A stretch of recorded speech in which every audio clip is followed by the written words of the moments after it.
সরকারের পতন হয়েছে, ফ্যাসিবাদের পতন হয়েছে, জুলুমবাজের পতন হয়েছে।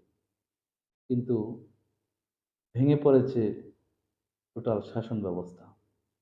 তারা পুলিশকে যে ধরনের লাঠিয়াল বাহিনীতে পরিণত করেছে, এই ধরনের আন্দোলনের মধ্য দিয়ে পুলিশের যে পরিণতি হয়েছে, সেটা এই রাষ্ট্রের জন্য অপূরণীয় ক্ষতি।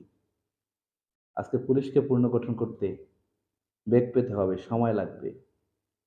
তাহলে আজকে এই দেশের আইন-শৃঙ্খলা রক্ষার্থে যারা বিপ্লব করেছেন, এই আমাদেরকেই কিন্তু এগিয়ে আসতে হবে।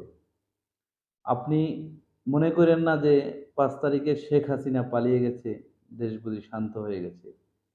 বাংলাদেশের আইন-শৃঙ্খলা রক্ষার্থে অন্তত পুলিশ যতদিন অ্যাক্টিভ না হয়, পুলিশ যতদিনে পূর্ণাঙ্গ শক্তি নিয়ে না আসে, ততদিনে আপনাকে এই প্রশাসনকে সহযোগিতা করতে হবে নিজের মতো করে। আমি বাংলাদেশী, আমি বাংলাদেশটাকে শান্ত রাখতে চাই, আমি বাংলাদেশের পরিবেশ ভালো রাখতে চাই, আমি একজন ভালো মানুষের পরিচয় দিয়ে আমি সজাগ থেকে আমি প্রশাসনকে সহযোগিতা করতে চাই।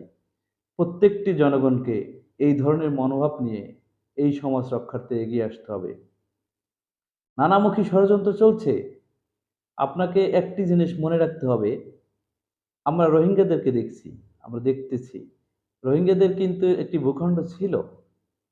আপনার আমার মতো সচ্ছলও ছিল।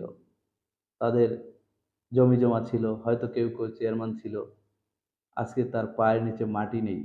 তাই বলে সে আজকে আমাদের উখিয়া টেপনাবে, হাত পাতে। ভিক্ষার থালা শরণার্থী শিবিরে আছে। এটি একটি মাত্র কারণ, তার পায়ের নিচে মাটিটি নেই, তার দেশটি আজকে তার না।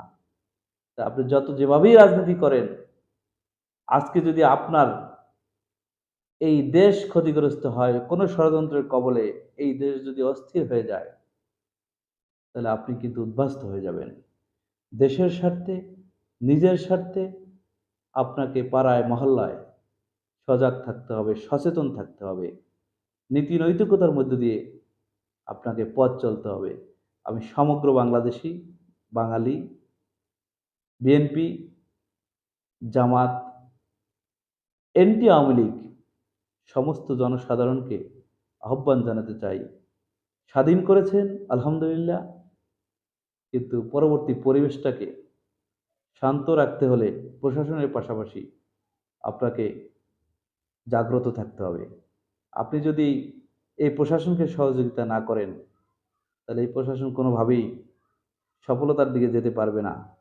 তাই আমি আজকের ভিডিওতে বলতে চাই, আমরা যে যার কর্ম করব, রাজনৈতিক কর্মসূচি, অন্য কর্মসূচি যা কিছুই করি, প্রতি মুহূর্তে প্রত্যেকটা মানুষকে নিরাপত্তাজনিত বিষয়ে সচেতন থাকতে হবে। কোনো দুষ্কৃতিকারী যদি সন্ধান পান, সেখানেই রুখে দাঁড়ান। প্রশাসনকে সহযোগিতা করেন, তাদেরকে ধরিয়ে দিতে সহযোগিতা করেন। তা না হলে সমাজ রক্ষা করা অনেক কঠিন হবে। কোনো একটি মহল চাচ্ছে দেশের ভিতরে অরাজকতা সৃষ্টি করে দেশটাকে অস্থিতিশীল করে দিতে। সেটা কিন্তু কারো জন্য শুভকর নয়। তাই আমরা সকলে কাঁধে কাঁধ মিলিয়ে আমরা যেন এই সমাজটিকে রক্ষা করতে পারি। আমি তরুণ ভাইদের প্রতি, ছাত্র ভাইদের প্রতি, যুব ভাইদের প্রতি উদাত্ত আহ্বান জানাচ্ছি, আপনারা সর্ববিষয়ে সচেতন হন। আজকের বাংলাদেশ আমার আপনার, আগামীর বাংলাদেশ আমাকে আপনাকে গড়তে হবে। আমরা যেন সত্যি সত্যি এই বাংলাদেশটাকে শান্ত সুষ্ঠু একটি সোনার বাংলা দেখতে পাই। সকলকে এই আন্দোলনে শামিল হওয়ার জন্য আহ্বান জানিয়ে শেষ করছি। আল্লাহ হাফেজ।